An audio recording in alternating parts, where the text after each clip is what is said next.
right, joining us now on the telephone are Rich and Marion Patterson. They live in Iowa, and they both caucused last night for Senator Amy Klobuchar in Bertram.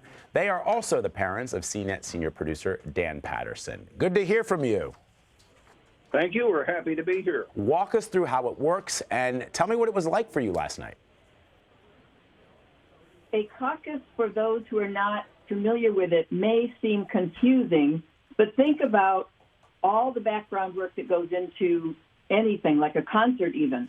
So people just come, and you have to be a registered voter. You sign in, and then you sit down or go to a corner where your candidate has posted up a sign. You only get one sign. So then the captain, not the captain, but the precinct person, chair, goes over the rules and is very specific. So there's a lot of milling around for the people. However, it is well organized.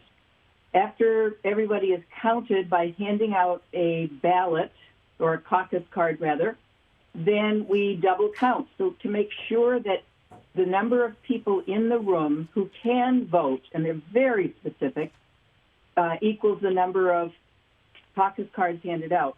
Then you have a certain amount of time to align yourself. Another count is taken, and it's very specific.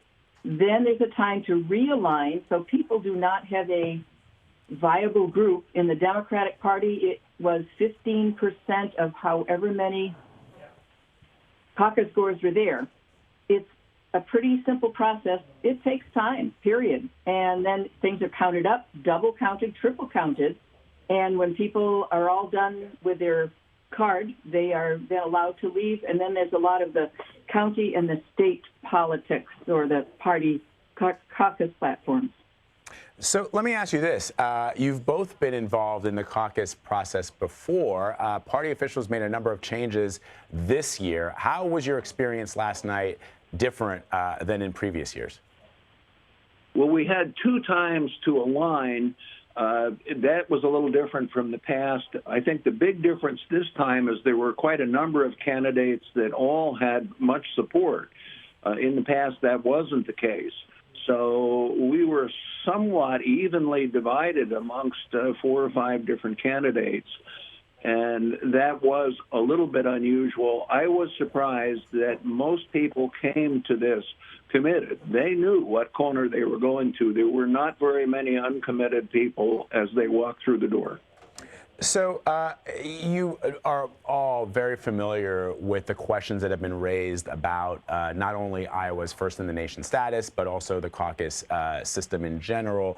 And you've heard those arguments made that the voters in Iowa don't represent the diversity of the entire country, and that the caucus system is outdated. Do you think that what the confusion surrounding last night is going to have an impact? I know how important this is to Iowans and how much pride they take in being first in the nation. Do you feel that what the Democratic Party, the confusion and the controversy of last night, will perhaps put in jeopardy the first in the nation status?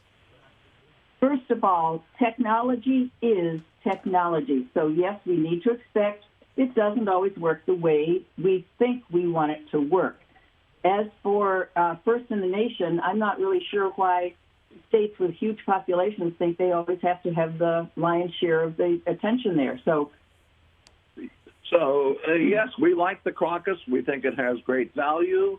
It gives us, in a relatively small state, an opportunity to meet candidates both in large groups with media presence, and then also in very small groups where we shake their hands and we get a feel for their mood and temper. That wouldn't happen if the first in the nation was in California or New York.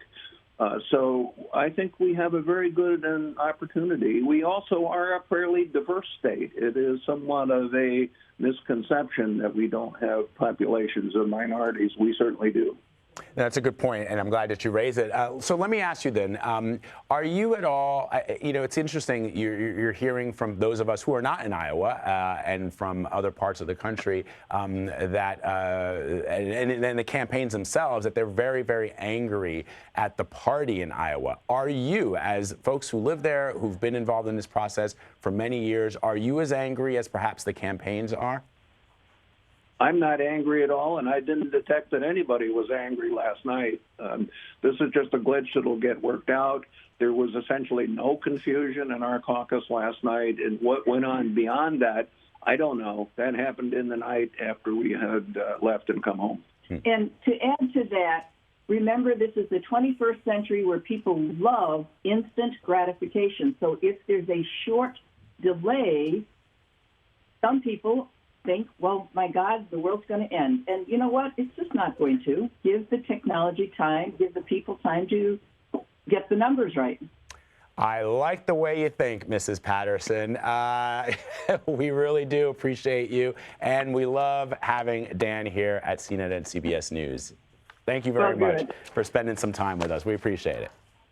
All righty. Bye-bye. Bye.